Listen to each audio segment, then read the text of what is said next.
Isang maganda at mapagpalang araw sa inyong lahat. Ngayon na i-share ko lang yung karanasan ko tungkol sa pag-upload dito sa YouTube. Actually, hindi ko naman to sineseryoso nung nag-upload ako. Ginawa ko lang as a pastime, pantanggal ng boring, homesick, nung nagsimula. Pero, mali pala ako. Kasi, malay natin, kapag nagsimula ka, tapos magkaroon ka rin ng mga subscriber, at ma-meet mo yung requirement ni YouTube na magkakaroon ka ng pagkakataon na ma-monetize. Kasi ako, hindi ko na niisip yung monetization. Kumbaga, pastime lang. Ako pala si Ronnie, isang OFW dito sa bansang Kuwait. Kung hindi ka pa nakasubscribe sa channel ko, pa-subscribe naman. Like, share, and subscribe. Kaya, ito na, yung sinasabi ko na nung nagsimula akong mag-upload ng mga videos is meron akong marami na akong sariling content, tapos yung mga iba nakikuuso lang din na nagkakapi sa iba, tapos binibigyan na natin ng transition kung ano yung mga maaari nating comment. Kaso nga lang kulang pa din yung ginawa ko.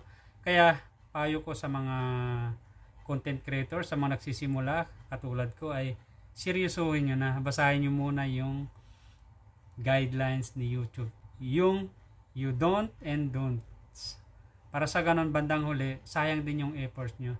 Even though na ang target ko lang naman is mag-upload, hindi ko maniisip yung monetization kasi ito lang sabi ko, pastime lang. So ito na ang nangyari, nagkaroon nga na, meron akong mga videos na nag-trending din, di ko inasahan. Tapos after a year, more than 1 year and November, December, January, February, 1 year and 4 months is na-achieve ko yung requirements ni YouTube na 1,000 subscriber plus 4,000 watts hour.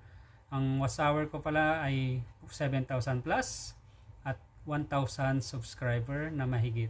Tapos, trinay ko nag-apply ng monetization.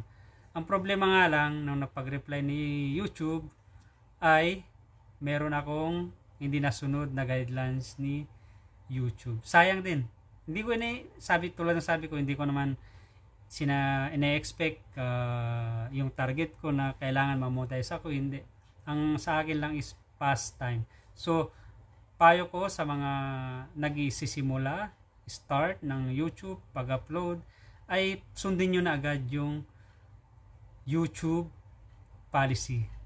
Kailangan mag-create ka ng iyong sarili. At saka, mayroon ding yung ginamit kong application ay may tinatawag na watermark. So, kaya payo ko sa mga nagsisimula, katulad ko, kung mag-upload ka, which is sundin mo na agad yung guidelines, policy ni YouTube. Para sa ganun, malay mo, baka magkaroon ka ng 2 videos, 3 videos na mag-trending, tapos magkaroon ka ng subscriber na ma-achieve mo yung requirement ni YouTube. Sayang din yung effort mo na pag-i-edit, gumagawa ng videos. So, is a lesson. Kasi ito lang sabi ko, hindi ko na sineryoso ito naman. Pero, even though ngayon is ginagawa ding libangan. Kasi nga, andito ako sa ibang bansa. Nung pag-apply ko, sayang din. Pero wala na akong magagawa. Ang pagkakamali ko, yung mga videos na yon is dinelete ko. Kasi ang alam ko, wala na ring kwenta. Yung pala hindi. At saka wag na wag kayong basta-basta magde-delete. Pag-aralan nyo muna yung mga videos nyo doon na kung talagang tingin nyo is may copyright kayo, i-delete nyo na. Pero kung meron pagkakataon na i-edit nyo siya, ay pwede. Yun ang pagkakamali kong nagawa ko. Dinilit ko na yung mga videos na nagawa ko na iba, di ko na pinag-aralan. Sayang. Na pwede palang i-edit. Yun pala pwede. So, tulad ng sabi ko, pag start nyo nang mag-upload ng mga videos, kailangan follow the guidelines ni YouTube. At yung mga do and don'ts. Okay? So, maraming salamat. Sana may natutunan kayo sa aking karanasan na para ito sa mga katulad kong nagsisimula at gustong maging YouTuber. Actually, di ko naman pinangarap na magkaganito YouTuber. Kaso nga lang, andito na ako eh.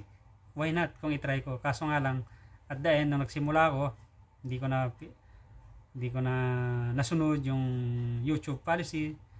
Kaya, tulad ng sabi ko, pag nagsimula na kayo, follow the YouTube guidelines. Kasi at the end, hindi kayo mamomonetize ni YouTube. So, have a good day everyone. Sana, pasupport naman channel ko, Ronnie Motilla Vlogs. Have a nice day and great day to all of you. See you again on my next videos.